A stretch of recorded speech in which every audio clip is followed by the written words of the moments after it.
Well, Susan Collins, who is Maine's lone Republican senator and has held her seat since 1997, winning re-election every year, despite tough challenges from the right and the left in a shift in political climate, sees the 2026 Senate election as a major test in her political legacy. As this election looms large, Democrats are desperate to unseat this six-term Republican senator in a state that Kamala Harris won in 2024 by roughly 7 points. Remember, Susan Collins is the only Republican senator who represents a state that Kamala Harris won in 2024. And the big question for the Democrat Party is very simple. Who and which Democrat can finally unseat and defeat Susan Collins in 2026? But no one has anywhere near the appeal that Susan Collins has as a senator. And today we are going to be analyzing the 2026 Senate election, the political climate, and who could challenge Collins in 2026. Now, Susan Collins, who is 72, is a moderate Republican, often a swing vote in a polarized Senate. She's won 5 terms, even in Democrat-leaning Maine, with a strong 51% that she won in 2020 against Democrat Sarah Gideon. Remember, go back to 2020. Sarah Gideon raised almost $74 million in this election. $74 million she raised to lose to Susan Collins by 8.5 percentage points. Remember, Susan Collins has won in good years for Republicans like 2014 and bad years for Republicans like 2008. Susan Collins, time and time again, has won. She has won in good years. She's won in bad years. There's no doubt about that. In her appeal, her deep Maine roots in the seniority that she now has on the Senate Appropriations Committee, and her knack for bipartisan votes. She's one of the most bipartisan senators in the Senate. Now, Susan Collins has fended off attacks from both the Republican and Democrat Party for years, voting against some of Donald Trump's nominees like Pete Hegseth, but supporting others' nominations to the Supreme Court like Brett Kavanaugh. Now, polls show she has mixed favorability. A June 2025 poll from the University of New Hampshire gave her a net negative 42% approval rating. But in May, there was also another poll that was taken that showed she had a +4 approval rating. So kind of all over the board going into the 2026 Senate elections. Now, Maine's ranked choice voting could hurt her if she does dip below that 50% threshold, as what nearly happened in 2020. Remember, she only got 51% of the vote in 2020. If she would have got below 50%, it would have triggered that all the rest of the votes, because it's ranked choice voting. If she didn't get 50% on that first ballot, all the votes would have to be tabulated again. They would have to be dispersed. It's a whole process that you have to go through. But at the end of the day, she is still a tough senator to beat.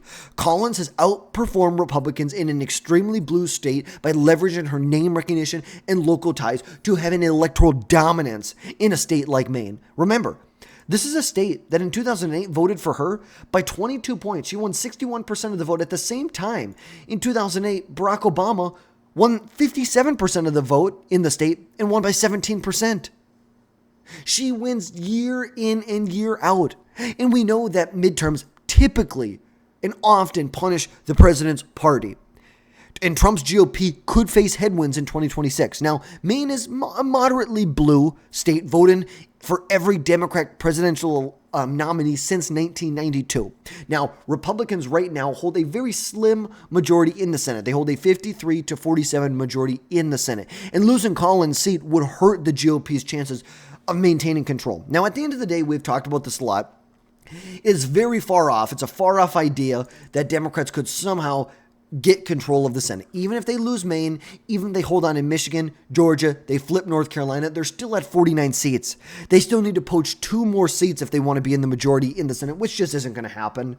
It simply is not going to happen in 2026. But still, this could affect control in 28 and 30 and 32. Who knows? Maybe Democrats are able to take control in 2028 or 2030. But if Republicans can hold on in Maine with Susan Collins, that will just help their chances of maintaining control of the upper chamber for years to come.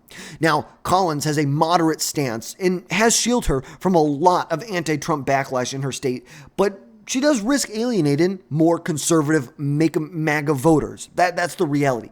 But that just isn't the coalition that she brings together. She brings together Republicans, Independents, and Democrats. That's how she wins. She doesn't win by going as far to the right as she possibly can. She wins by going to the center. And that's how she's done it for decades.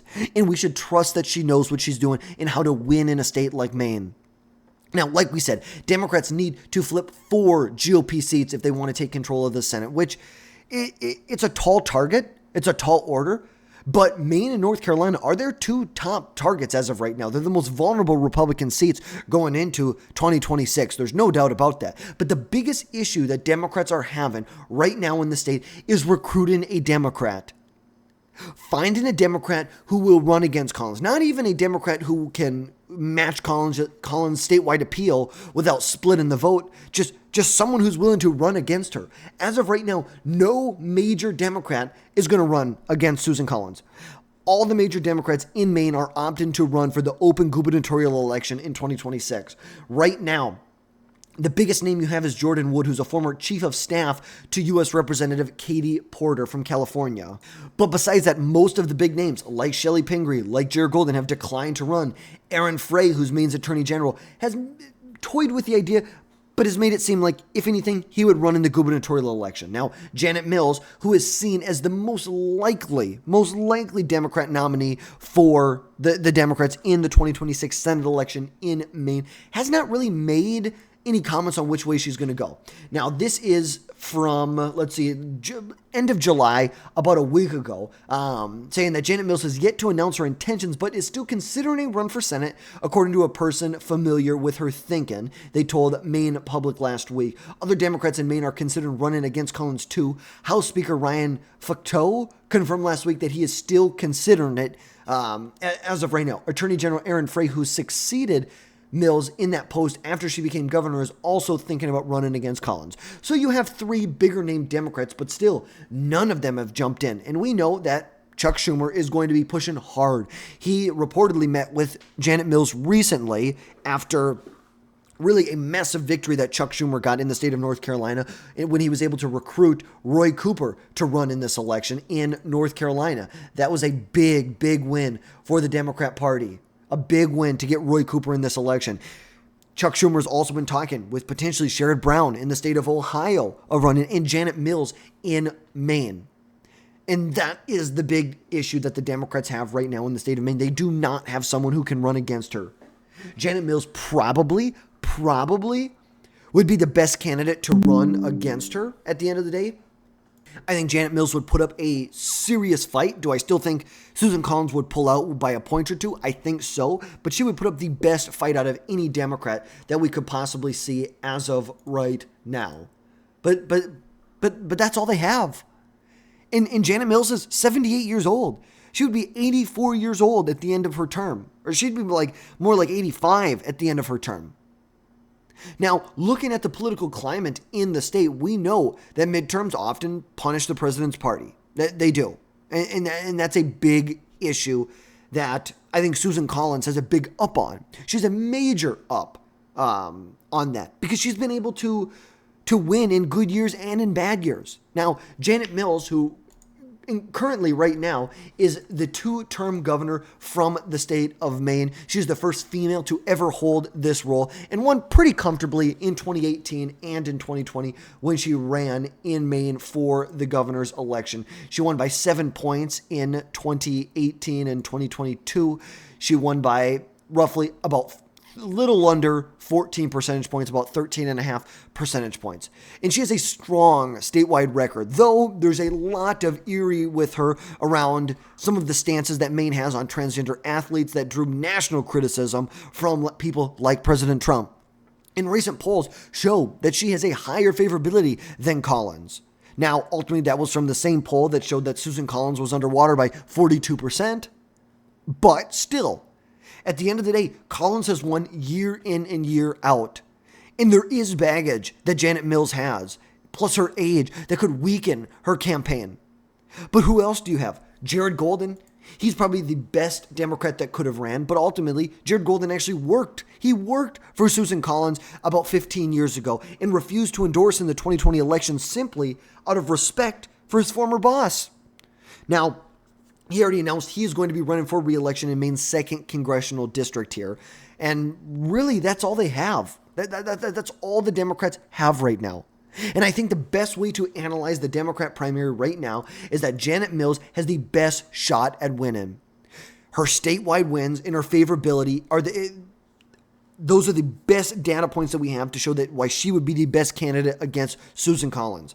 But Janet Mills has not committed to it, and her absence could leave the Democrats scrambling for a nominee at the last minute. Look at Jared Golden. He's much more of a centrist Democrat who could pull more moderate voters. But his House focus and primary risk really have dimmed his chances, and that's why he's decided that he's going to run. And we know, go back to 2020 when Collins won, despite the fact that her opponent in that election, Sarah Gideon, raised $74 million. $74 million she raised, which is insane. Insane. You raised $74 million? How? You raised $74 million, you spent it against her, and you still lose by almost 9 points. You still lose. You know why? It's because Susan Collins is a moderate, and her seniority in the Senate makes her a much safer bet for the voters of Maine than an untested or polarizing Democrat in the state of Maine. And if Democrats want any chance to win this election, they need a unifying figure that can exploit the anti-Trump sentiment in the state, but none have really matched the power that Susan Collins has. No Democrat has matched it. They haven't. But to conclude things and to wrap things up here, the 2026 Senate election in Maine hinges on one major question. What Democrat will they nominate? Which Democrat can defeat Susan Collins? Janet Mills stands out, but her hesitation leaves the field open right now. And Susan Collins' track record is a moderate, and her appeal makes her much more favorable to Republicans, moderates, independents, and even some Democrats, even though this is a tough political climate in a state that has not voted for a Republican president since 1988. They haven't. This is an uphill battle for the Democrat Party unless a heavyweight steps in soon. But folks, that is going to wrap things up for today. As always, folks, drop down below, hit that subscribe button, make sure you never miss another video from us again in the future and our updates on the 2026 Senate election. And as always, folks, we will catch you next time.